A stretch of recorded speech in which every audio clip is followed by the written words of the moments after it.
இன்றைக்கி நம்ம சேனலில் உடலுக்கு எளிமையான முறையில் குளிர்ச்சியை தரக்கூடிய ஒரு ட்ரிங்க் பற்றி தான், ஜூஸ் பற்றி தான் நம்ம வந்து பார்க்க போகிறோம்.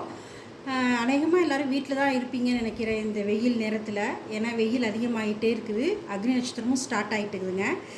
வெயிலில் போனாலும் நீங்கள் எல்லாருமே ஜாக்கிரதையாக இருங்க. மோஸ்ட்லி பார்த்தீங்க அப்படின்னாக்கா வெயிலில் போகிற வேலையை வந்து கம்மி பண்ணிக்கிங்க.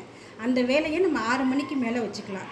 பாதுகாப்பாக எல்லாருமே வந்து வீட்டுக்குள்ளாரே இருக்கிறதுக்கு பாருங்கள். நம்ம ஏசியில் இருந்தாலும் ஃபேனில் இருந்தாலும் நமக்கு நாவறட்சி அதிகமாகத்தான் இருக்குது. அந்த நாவறட்சியும் உடம்பையும் குளிர்ச்சியாக இருக்க தன்மை தரக்கூடியது தான் இந்த ஜூஸ். அதை பற்றி நீங்கள் பார்ப்போம். தேவையான பொருட்கள் எல்லாருக்குமே வந்து வீட்டில் வந்து பாதாம் பிசுன்னு வச்சுருக்கோம். இது பாருங்கள், ஒரு ஸ்பூன் தான் நான் எடுத்து வச்சுருக்கேன். அதே மாதிரி சப்ஜா விதை அப்படின்னு சொல்லக்கூடிய இந்த விதை அப்படி சின்னதாக வந்து இருக்கும். அந்த விதையை வந்து வச்சுருக்கோம். அது ரெண்டுத்தையும் நம்ம இன்றைக்கி செய்கிறோம் அப்படின்னாக்கா நைட்டே வந்து ஊற வச்சுட்டு படுத்தோம் அப்படின்னாக்கா நமக்கு வந்து நல்லா ஊற வச்சுருக்கோம். இந்த பாருங்கள், நான் ஊற வச்சுருக்கேன். சப்ஜா விதை வந்து ஊறினது இது இருக்குது பாருங்கள். அழகாக பார்க்க ஜவ்வரிசி மாதிரியே. இது வந்து ரோஸ் மில்கில், ஜூஸில், ஆரஞ்சு ஜூஸில் நம்ம எந்த ஒரு ஜூஸ் குடித்தாலுமே இதை வந்து அதில் போட்டு சாப்பிட்லாங்க. உடம்புக்கு குளிர்ச்சி தரக்கூடியது.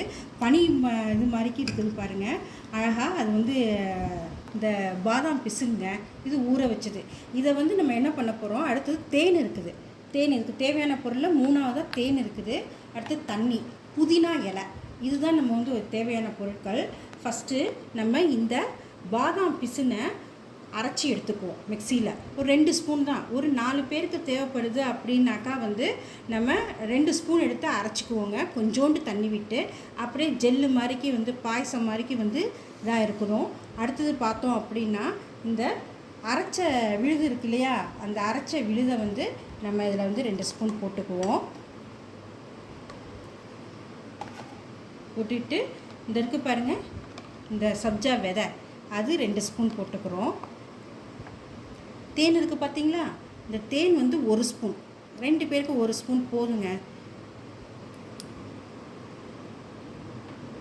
போட்டுட்டு நல்லா கலக்கி விட்டுக்குவோம். கலக்கி விட்டுட்டு நம்ம என்ன பண்ண போகிறோம், இப்போ கொஞ்சம் தண்ணி ஆட் பண்ணிக்க போகிறோம். நம்ம வீட்டில் இருக்கக்கூடிய குளிர்ந்த தண்ணியாகவும் இருக்கலாம், இல்லை சாதாரண தண்ணியாகவும் இருக்கலாம். அது தண்ணி வந்து ஆட் பண்ணிக்க போகிறோம். ஆட் பண்ணிவிட்டு இதில் 2 புதினா லீஃப் தான் வந்து நம்ம போடணும். நிறையா வேணாங்க, சும்மா அதில் வந்து 2 புதினா லீஃப் இதை போட்டு வச்சுக்கிட்டோம். அப்படின்ட்டு நம்ம வந்து அப்படியே குடித்தோம் அப்படின்னா, இங்கே பாருங்கள், நான் 2 இது வந்து ரெடி பண்ணியிருக்கிறேன். உங்களுக்காக இப்போ இது செஞ்சு காமிச்சேன். இப்போ இது வந்து நான் ஏற்கனவே ரெடி பண்ணி வச்சுட்டேன். இப்போ குடிக்கிறதுக்காக ரெடியாக இருக்கேன். இப்போ இதை குடித்தோம் அப்படின்னா ஜூஸ் குடிக்காத குழந்தைங்க கூட வந்து நல்லா குடிப்பாங்க. அது ஒரு மாதிரி ஜெல்லியாட்டம் இருக்கிறதுனால நல்லா டேஸ்ட்டாக இருக்கும், தேன் கலந்துருக்கிறது அப்படின்னால. அடுத்தது பார்த்தீங்க அப்படின்னா இது வந்து எல்லாருமே குடிக்கலாம். சுகர் பேஷண்ட்டு அப்படின்ட்டுலாம் இல்லை, எல்லாருமே வந்து குடிக்கலாம். ஜில்லுன்னு வந்து நம்ம ஃப்ரிட்ஜில் வச்சுருந்தது தான் குடிக்கணும் அப்படின்ட்டு இல்லை. அடுத்தது நமக்கு வந்து வெயில்னால் எல்லாருக்குமே வந்து வேர்க்குரு, வேனல் கட்டின்னு சொல்லக்கூடிய பெரிய பெரிய கட்டிலாம் இருக்கும். சில பேருக்கு சுகர் இருக்கிறதுனால வந்து பெரிய கட்டியெல்லாம் வரும். அது